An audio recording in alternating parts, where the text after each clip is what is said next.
करते हैं भारतीय संसद, जिसकी जानकारी हमें भारतीय संविधान के आर्टिकल 79 में देखने को मिलती है। यह दुनिया के सबसे बड़े लोकतंत्र को संचालित करने वाली सर्वोच्च विधायी निकाय के रूप में स्वीकार की जाती है। इसके बाद यदि हम बात करते हैं भारतीय संसद, जिसके 3 अंग हैं, लोकसभा, राज्यसभा और राष्ट्रपति। जबकि सदन की बात करें तो इसमें 2 सदन हैं, लोकसभा और राज्यसभा। अगला हम बात करें the Lok Sabha, the house of people, यहाँ पे डायरेक्ट इलेक्शन होता है। स्ट्रेंथ की बात करें तो मैक्सिमम स्ट्रेंथ 550 मेंबर्स की है। जबकि रिजर्व सीट्स की बात करें तो 84 सीट्स रिजर्व हैं for SC and ST.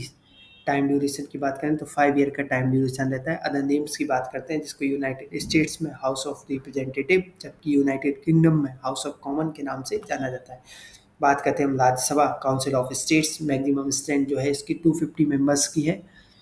Elected members की बात करें तो 238 हैं। जबकि नॉमिनेटेड मेंबर्स की बात करें तो लगभग 12, जो कि राष्ट्रपति के द्वारा मनोनीत किए जाते हैं। साइंस, सोशल सर्विस और आर्ट्स की फील्ड के होते हैं। इसके अदर नेम्स की बात करें तो यूएसए में इसको सीनेट्स और यूके में इसको हाउस ऑफ लॉर्ड्स के नाम से जाना जाता है। बात करते हैं प्रेसिडेंट रोल इन पार्लियामेंट।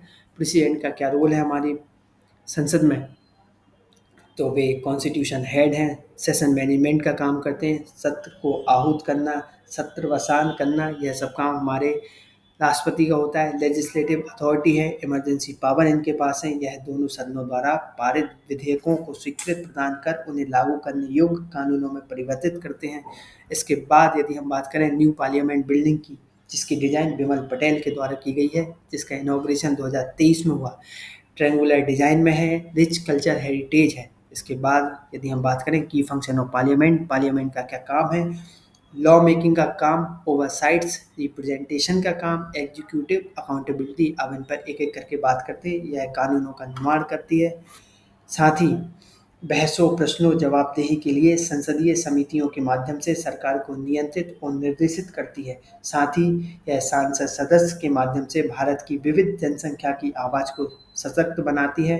संसदीय प्रक्रियाओं और चर्चाओं के माध्यम से प्रधानमंत्री का चुनाव करना और साथ ही कार्यपालिका को जवाबदेह बनाने का काम हमारी भारतीय संसद का है। इसके बाद यदि हम बात करें हिस्टोरिकल माइलस्टोन की, तो 1952 में फर्स्ट लोकसभा फॉर्म हुई थी। जबकि बात करें इसका नेम 1954 में राधा कृष्ण के द्वारा दिया गया, जो कि फर्स्ट वाइस प्रेसिडेंट भी थे। इसके बात करें 2024 में लोकसभा फॉर्म हुई। करेंटली 2024 में 18वीं लोकसभा चल रही। इसके बाद यदि हम बात करें unique feature of Indian parliament की, ऐसे क्या यूनिक फीचर्स हैं, तो यह राष्ट्रपति को शामिल करना। भारतीय संसद में राष्ट्रपति भी शामिल है, जो संसद के किसी भी सदन को बुलाने, स्थगित करने के साथ साथ लोकसभा को भंग करने की शक्ति रखते हैं। इसके बाद यह एक द्विसदनीय संरचना है। संसद के 2 सदन है, राज्यसभा और लोकसभा, जो मिलकर कानून बनाते हैं। कार्यपालिका पर नियंत्रण का काम, संसद शून्यकाल, प्रश्नकाल, स्थगन प्रस्ताव जैसे विभिन्न माध्यमों से कार्यपालिका पर नियंत्रण रखती है और मंत्री सामूहिक रूप से इसके प्रति उत्तरदायी होते हैं। इसके बाद बात करते हैं वित्तीय शक्तियों की। संसद को बजट पारित करने, कर लगाने और सरकार के वित्तीय व्यय पर निगरानी रखने की शक्ति प्राप्त होती है। साथ ही न्यायिक, चुनावी शक्तियाँ, संवैधानिक परिवर्तन की शक्तियाँ भी हमारे भारतीय संसद के पास है। इसके बाद करते हैं the heartbeat of Indian democracy. यह भारतीय लोकतंत्र की धड़कन के रूप में स्वीकार की जाती हैं।